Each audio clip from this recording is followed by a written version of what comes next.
ইয়াৰ পৰা আৰু মানে গান্ধী মণ্ডপলৈ প্ৰায় 1.5 কিলোমিটাৰ আছে। 5,000 ষ্টেপ। হেল্ল' এভৰিৱান, স্বাগতম জনাইছোঁ আপোনালোকক মোৰ ইউটিউব চেনেললৈ। তো মানে মই আছোঁ বৰ্তমান গুৱাহাটীত, আৰু বৰ্তমান হৈ আছে ৰাতিপুৱা। মানে মই গুৱাহাটী আহিলোঁ, তো ভাবিছোঁ গুৱাহাটীৰ পৰা ভ্লগ দি তো ফালে ই আছে একদম। আমি এতিয়া এই ৰাতিপুৱাই পুৱাই গৈ আছোঁ গান্ধী মণ্ডপলৈ। মানে গান্ধী মণ্ডপ যাম, তাতে এনেই ৰাতিপুৱা ফটো উঠি, তাততো পৰিৱেশটো জানে আপোনালোকে, বৰ ভাল লাগে। তো গান্ধী মণ্ডপলৈ যাওঁ ৰাতিপুৱাই চক পুৱাই গাড়ী একদম। গুৱাহাটীত আৰু গাড়ী নাথাকিব না, আমাৰ গাঁৱতে থাকে। তো ব'লা একদম এতিয়া গান্ধী মণ্ডপলৈ যাওঁ, আৰু লগ পাই আছোঁ। মানে টোপনিৰ পৰা উঠিছোঁ, আৱাজটো ওলাই অহা নাই। তো ব'লক এতিয়া যাওঁ। মানে ইয়াৰ পৰা খোজকাঢ়ি যাব পাৰি এই গান্ধী মণ্ডপ চক। দেখিছে, কুঁৱলী সাধাৰণতে দেখা নাপায়, সেয়া হৈছে গান্ধী মণ্ডপ। তো ব'লক এতিয়া আমি তালৈকে যাওঁ। চক গাইছ, এখন একদম পতাকা উৰি আছে, তাতে আছে গান্ধী মণ্ডপ। তো ইয়াৰ পৰা আৰু ইফালেদি যাব লাগিব। তো মোটামুটি মানে সৰুকৈ কৈছোঁ কথাটো, ৰাতিপুৱা না। তো মোটামুটি আৰু 2-3 কিলোমিটাৰ আছে নেকি ওপৰলৈকে। মানে যাওঁ আৰু ইয়াৰ পৰা চিধাই যাব লাগিব। এইফাল চাওক, এখন গেট, মঞ্জিল পাই যাম। আৰু ধুনীয়াকৈ সূৰ্যটো উদয় হ'ব ধৰিছে। মানে অকণমান দেৰিকৈতো একদম পলিউশ্যনত একো দেখাই নোপোৱা হৈ যাব, মানে গুৱাহাটী হয়। তো ধুনীয়াকৈ একদম মানে সূৰ্যটো উদয় হৈছে, কি মজা। তো মানে অলিয়ে গ'লে ঘূৰি আহি মানে একদম পূৰা একদম গান্ধী মণ্ডপ যোৱা একদম মেইন ৰাস্তা পাই গ'লোঁ। এই চক ওপৰত আছে গান্ধী মণ্ডপ, ইয়াৰ পৰা 3 কিলোমিটাৰমান দূৰ। এতিয়া মানে এই যে চকটো দেখিলে, এইখানে নিয়াৰৰ কাৰণে দেখাই নাপায়। তো এতিয়া তালৈকে যাব লাগিব। এইটো হৈছে মেইন ৰাস্তা। তো এই ৰাস্তাটোৱে হৈছে গান্ধী মণ্ডপ যোৱা ৰাস্তা। আপোনালোকে সকলোৰে ভিডিঅ'ত দেখাই কিজানি, বিকাশ যাওঁত বেছিভাগ ইয়াত আহে মৰ্ণিং টাইম। তো আৰু বেলেগৰ কথাটো বাদ দিলোঁ। তো এতিয়া আমি যাই আছোঁ। তো ওপৰ ফালে যাব লাগিব, ভাগত ধৰিব, কিন্তু হ'লেও যাম, কাৰণ আমি জচিলা আছোঁ মানুহটো। তো এতিয়া বলক যাওঁ ওপৰলৈ, আৰু একদম যাই থাকোঁ। আৰু ভাবিছিলোঁ প্ৰথমে আমিয়ে আহিছিলোঁ অকল, কিন্তু আমিয়ে নহয়, বহুত মানুহ আহিছে। চক কিমানে এক্সাৰচাইজ কৰিছে। হেও ভাই, কিমান দূৰে পায় আছে আৰু কেই কিলোমিটাৰ? 1.5 কিলোমিটাৰ। মানে মই ইয়ালৈ যাই পোৱা নাই আগতে গান্ধী মণ্ডপ। তো ইয়াৰে লোকেল হয়, মানে ই গুৱাহাটীতে সৰুৰ পৰা থাকে। তো জানে আৰু লৈ যাই আছে। ক'ৰবাত বেছি থৈ আহিলোঁ, আজি গ'লোঁ দিয়া। ভিডিঅ'ত নাপাব পাৰে, যদি বেছি থৈ আহে আপোনালোকে মোক নাপাব পাৰে ভিডিঅ'ত। তো বলক এতিয়া যাওঁ। আৰু আগত দি চকীও আছে গাইছ, গুৱাহাটীত চকী গাইছ চাব যাব লাগিব। তো বলক মোৰ জোচে উঠি গৈছে, মাৰ খাই মৰিব লাগিব। আস্তে যাওঁ দিয়ক। তো বহুখিনি আহি পালোঁ, আৰু মানে ওপৰ যাব আছে চক। আৰু এইফালে আৰু আহিছে, মানে মানুহ আহিছে যাই আছে, বহুত মানুহ আছে। আৰু এইফালে চক লাহে গুৱাহাটীখন দেখা আৰম্ভ হৈছে। চক ধুনীয়া পূৰা কুঁৱলীতে একো দেখা নাপায়।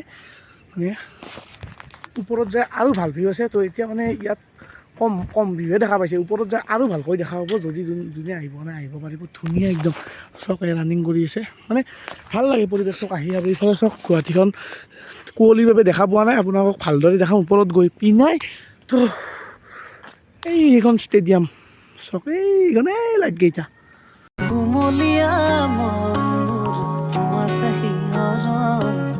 ব্যথা পাহৰাই সপোনবোৰ কৰিছোঁ জাগৰণ, মোৰ মনৰে আশা তোমালে, মোৰ মনৰে হেঁপাহ তোমালে, তুলনাবিহীন মৰম মোৰ ৰাখিছোঁ মাথো তোমালে।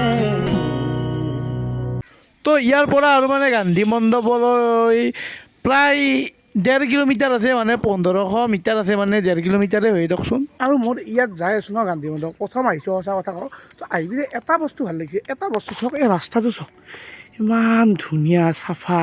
ইয়াত পাত পৰি আছে অকণমান, থাকিবই। সেইটো চাওক ইমান চাফা।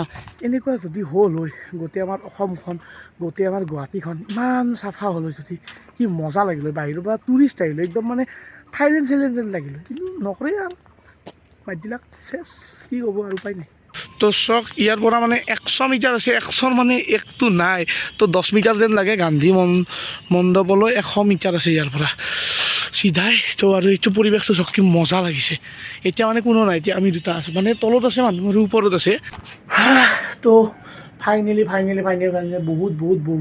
বহুত বেছি খোজকাঢ়ি, মানে ইহঁতৰ ঘৰৰ পৰা থাকে টোটেল 5 কিলোমিটাৰ মান হৈছে। কিমান হৈছে চাওঁ ঘড়ীটো, কিমান হৈছে? 5,000 ষ্টেপ। তো মানে কিমান হ'ব 5,000 ষ্টেপ হিচাপ কৰিলে এইটো গম নাপাওঁ। মানে 5,000টা খোজ কাঢ়িছোঁ আমি। তো বাৰু যি কি নহওক, আৰু এটা বস্তু মই আপোনালোকক কৈছোঁ, ইয়াতে আহি মোৰ যেনেকুৱা এটা শান্তি মানে মই পাইছোঁ আৰু কি ক'ম, শান্তিটো মজা লাগিছে ইয়াতে ধুনীয়া বহি কিনে, তাত ধুনীয়া শান্তি। মানে গুৱাহাটীখনত ইমান বেছি হাল্লা জাম, ইয়াৰ পৰা অলপ অলপ শুনা পায় বাৰু, মানে তলত আছে গুৱাহাটীখন, এই গছৰ কাৰণে দেখা নাপায়, কিন্তু মানে ইয়াত কিবা এটা শান্তি লাগিছে, ইয়াৰ পৰা গম পায় আৰু গুৱাহাটীখন কেনেকুৱা বিজি। মানে তো আহি পালোঁ গান্ধী মণ্ডপলৈ, আৰু মানে এই পৰিৱেশটো বহুতেই বেছি ভাল লাগিছে আৰু কি ক'ম, মানে ধুনীয়া এটা শান্তিৰ উশাহ ল'ব পাৰে। আৰু ইয়াত চক বান্দৰো আছে, মানে বান্দৰবোৰকো মৰম লাগে আৰু কিবা এটা। আৰু এতিয়া বলক আমি মানে গান্ধী মণ্ডপৰ ভিতৰলৈ সোমাই যাওঁ। সোমাই আলোঁ ভিতৰলৈ, আৰু জানেই মানে ইয়াৰ পৰা গোটেই গুৱাহাটীখন দেখা পায়। ইয়াৰ চাওক তলেৰে ৰেল যাই আছে, তো মানে কি ক'ম আৰু ইয়াৰ কথা। তো এবাৰ ইয়াৰ পৰিৱেশটো চাই লওঁ।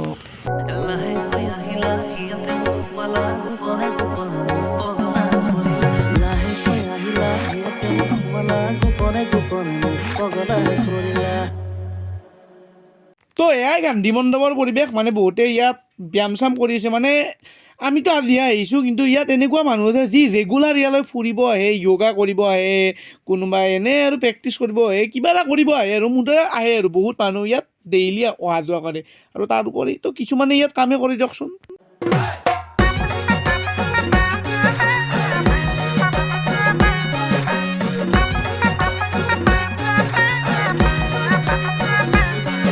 তো ইয়াতে মানে চবে একদম এক্সাৰচাইজ কৰে, ব্যস্ত পৰিৱেশটো যাওক। আৰু আমি এটা কাম বন নোহোৱাৰ দৰে বহি গৈছোঁ যিহেতু মই, আৰু তো ইয়াৰ পৰা বঢ়িয়া গুৱাহাটীখন দেখা পায়, আমি তাকে চাই আছোঁ, কিন্তু আমি ইয়াতে একো দেখা নাপায় হেৰি কাৰণে, কুঁৱলীৰ কাৰণে। তো আহিলোঁ ওপৰৰ পৰা নামি, আৰু এতিয়া চাওক পৰিৱেশটো মানে বঢ়িয়া, একদম সুন্দৰ পৰিৱেশ। এতিয়া মানে ইয়াত মানে আমি যাওঁতে বহুত মানুহ আছিল, তো এতিয়া মানে আমি অলপ বহি ৰখি শ্ল' যাই আছোঁ। তো এতিয়া বাজিৰ প্ৰায় 8টামান, আৰু এতিয়া মানুহ নাই। চাওক মানুহে নাই, মানে ই আছে আৰু এইফালে মই আছোঁ। তো মানে যিহেতু এতিয়া মানে গান্ধী মণ্ডপো বন্ধ কৰিলে, তো সেইবাবে মানুহ আৰু অহাই নাই, সিমান মানুহে নাই। তো সেইবাবে পৰিৱেশটো কিবা এটা অকণ ৰ'দো পৰিছে, ধুনীয়া লাগিছে। আৰু এই ঠাইখিনি চিনেমা চিৰিয়েল কাৰণে, মানে শ্বৰ্ট ফিল্ম বনোৱাৰ কাৰণে ধুনীয়া হৈ পৰিছে প্লেচটো একদম। তো আহি কি পালোঁ, চাওক এইটো চাওক এইফালে কি আছে, মানে কি মজা লাগিছে। এইটো এটা মন্দিৰ হয়, এইটো ধুনীয়াকৈ ভালকৈ দেখাইছোঁ। চাওক এইটো